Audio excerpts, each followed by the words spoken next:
Hello everyone, it's just 4 more days before I close this Henderson location and start working on the new location. This location will be closed on November 1st, so if you need some tea while we close, remember that you can always place an order on our website.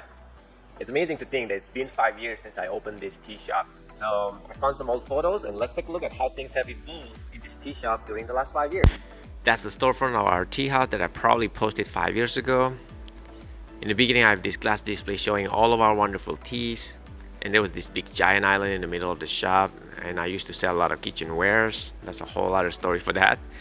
We had grab and go ice drinks, our first class with Mr. George.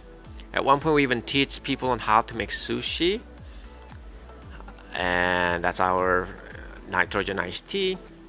It's our first holiday party. That's when I actually realized how much fun it was socializing over tea. So I started playing with the simple tea tasting with a small table.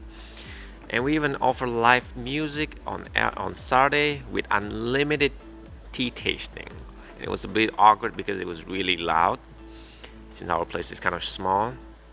So I started playing with different ideas on how I can convince community to socialize over tea. So that's when I decided to build a tea bar. And before the pandemic, we actually have classes every day. I'm so proud on how many people we converted to a much more serious tea drinkers over these past 5 years. Some of our customers even joined a tea competition at the World Tea Expo and start to get invited to serve tea outside the shop in the community. That's when I was at Hong Kong Tourism Board. I even had the opportunity to drink tea with Bernie Sanders, Steve Aoki, and even Nicolas Cage. And I even had a chance to drink tea with Mr. Marcus Salmonson for No Passport Required at PBS. And then pandemic happened. In the beginning it was kind of scary because just like any business, we could go out of business anytime, and we were not doing too well before pandemic anyway. So, but the 2 months break during pandemic, it really get me thinking on the direction of the business. It's very important for me to focus a lot on the culture, on the tea experience.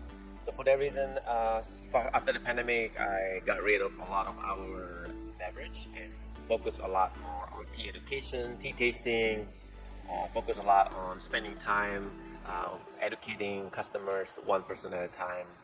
And our website is also built during the pandemic, and it has been doing really well for us. Without the website, I can't imagine where the company is gonna be today. And it's been great. I'm excited for the new store. Nobody has seen the new shop yet, but as soon as it's available, when it's done with the construction and everything, I cannot wait to invite all of you. I can't wait for you to see the new shop, and it's gonna be better than ever. And thank you so much for your support all these 5 years. So again, thank you again. And if you're coming for Friday and Saturday Tea Social, I'm excited to see you for the last time at this old location, and looking forward for the new chapter of Tea and Whisk. Thank you guys.